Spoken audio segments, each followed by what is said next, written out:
शनिदेव और पांडवों की अद्भुत कहानी अभी तक आप नहीं सुने होंगे। एक बार सुनकर देखिए, दिल खुश हो जाएगा। पांडवों का अज्ञातवास समाप्त होने में कुछ समय शेष रह गया था। पांचों पांडव एवं द्रौपदी जंगल में छुपने का स्थान ढूंढ रहे थे। उधर शनिदेव की आकाश मंडल से पांडवों पर नजर पड़ी। शनिदेव के मन में विचार आया कि इन सब में बुद्धिमान कौन है, परीक्षा ली जाए। देव ने कई योजन दूरी में एक माया का महल बनाया। उस महल के 4 कोने थे, पूरब, पश्चिम, उत्तर, दक्षिण। अचानक भीम की नज़र महल पर पड़ी और वह आकर्षित हो गए। भीम युधिष्ठिर से कहा, भैया मुझे महल देखना है। युधिष्ठिर ने कहा, जाओ। भीम महल के द्वार पर पहुँचे। वहाँ शनिदेव दरवान के रूप में खड़े थे। भीम ने कहा, मुझे महल देखना है। शनिदेव ने कहा, इस महल को देखने का कुछ शर्तें हैं। भीम ने कहा, क्या है शर्त? दरवान ने कहा कि इसकी पहली शर्त है, महल के 4 कोने में से आप एक ही कोना देख सकते हैं। और दूसरी शर्त, महल में जो देखोगे उसकी सार सहित व्याख्या करना होगा। और तीसरी शर्त है, अगर व्याख्या नहीं कर सके तो कैद कर लिए जाओगे। भीम ने कहा, मैं स्वीकार करता हूँ, ऐसा ही होगा। और वह महल के पूर्व छोर की तरफ गए। वहाँ जाकर उन्होंने अद्भुत पशु पक्षी और फूलों व फलों से लदे वृक्षों का नज़ारा देखा। आगे जाकर देखते हैं कि 3 कुएं हैं और अगल बगल में 2 छोटे कुएं और बीच में एक बड़ा कुआं है। बीच वाला बड़े कुएं में पानी का उफान आता है और दोनों छोटे खाली कुओं को पानी से भर देता है। फिर कुछ देर बाद दोनों छोटे कुओं में उफान आता है, लेकिन बड़े कुएं का पानी आधा ही रहता है, पूरा नहीं भर पाता। इस क्रिया को भीम कई बार देखता है पर समझ नहीं पाता और लौटकर दरवान के पास आता है। दरवान ने कहा, क्या देखा आपने? तो भीम ने कहा, महाशय, मैंने ऐसे पेड़ पौधे पशु पक्षी देखे जो मैंने पहले कभी नहीं देखा था। सारी बात तो समझ गए, परंतु एक बात समझ में नहीं आई। दरवान ने कहा, क्या समझ में नहीं आया?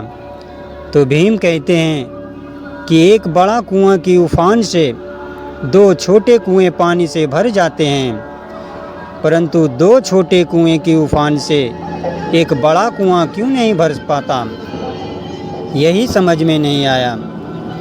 दरवान बोला, आप शर्त के अनुसार बंदी हो गए हैं।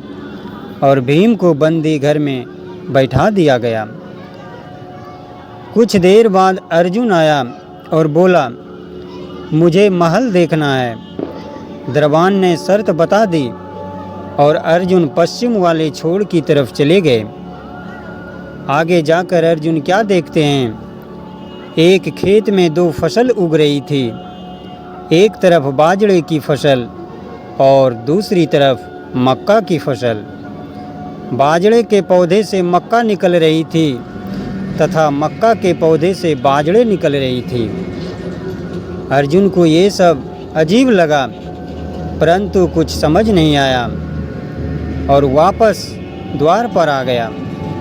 दरवान ने पूछा, क्या देखा आपने? तो अर्जुन ने कहा, महाशय, सब कुछ देखा पर बाजरा और मक्का की बात समझ में नहीं आई। देव ने कहा, शर्त के अनुसार आप बंदी हैं। फिर नकुल आया और बोला, मुझे महल देखना है। फिर शर्त को समझते हुए वह उत्तर दिशा की ओर गया।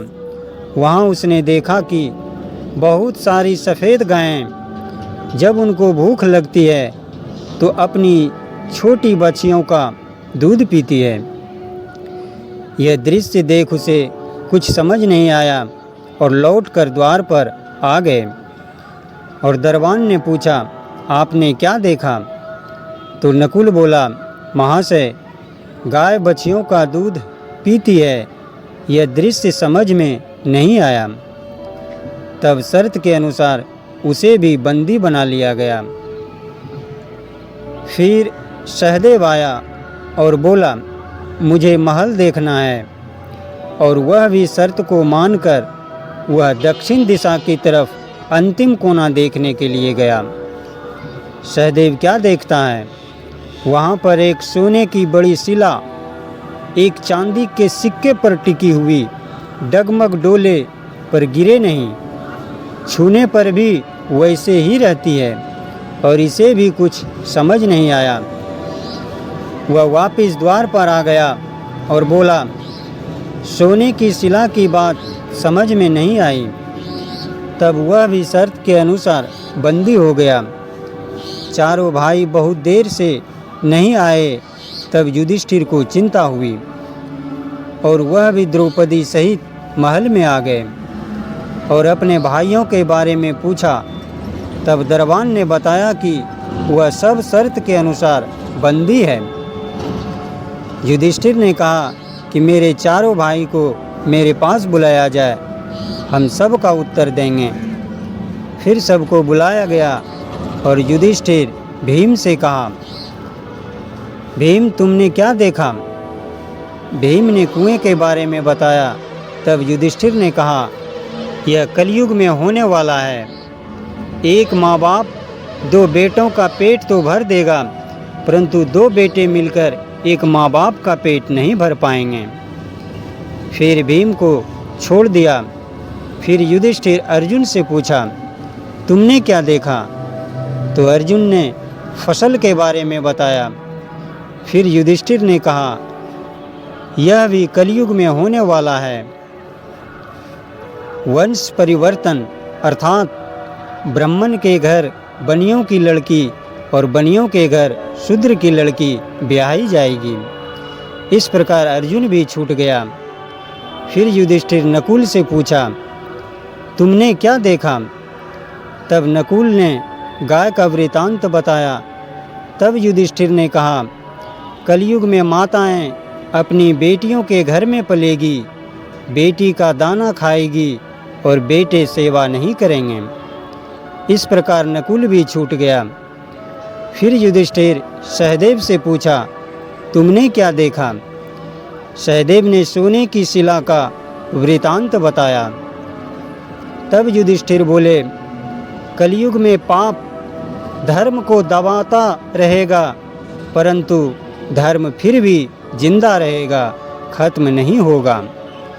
इस प्रकार चारों भाई मुक्त हुए और शनिदेव ने माना कि युधिष्ठिर सबसे अधिक बुद्धिमान हैं। कथा के अनुसार कलयुग में सब घटित हो रहा है। ये कहानी अच्छी लगी हो तो लाइक और शेयर करके लालू ज्ञान गंगा यूट्यूब चैनल को सब्सक्राइब जरूर कर लीजिए। अंत तक देखने और सुनने के लिए सभी श्रोतागण को, सभी दोस्तों एवं भाइयों को, बहनों को दिल से राधे राधे।